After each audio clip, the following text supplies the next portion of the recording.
অনেকেই ভাবে আমি শুধু মুখস্থ কথা বলি, স্ক্রিপ্ট দেখে দেখে তারপর ভিডিও বানাই। কিন্তু ভাই, একটা কথা মনে রাখবেন, যে জীবন আমি নিজে লড়াই করে পার হয়েছি তার প্রতিটি শব্দই আমার নিজের ভিতর থেকে উঠে আসে। হ্যাঁ, আমি লিখি, আমি ভাবি, আমি শেখার চেষ্টা করি, কিন্তু আমি যা বলি তা শুধু মুখে না, আমি নিজেও জীবনে সেটা করেছি। অনেক বাধা এসেছে, তারপরে শিখেছি। অন্ধকার থেকেও আলো খুঁজে ফিরেছি। আমার দেশের কৃষক শ্রমিক তারও পরিশ্রম করে, তাদের প্রতি আমার সম্মান সীমাহীন। কিন্তু আমি শুধু বলি, যদি কষ্ট করতেই হয় তাহলে এমন কিছু শেখো যেটা তোমার ভাগ্য বদলাতে সাহায্য করবে।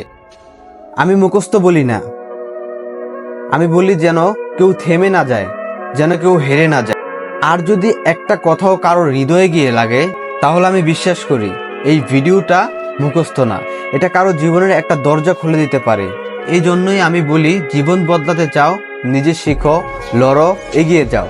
স্কিপ দিয়ে হোক, মন দিয়ে হোক, সততা যেন হারিয়ে না যায়।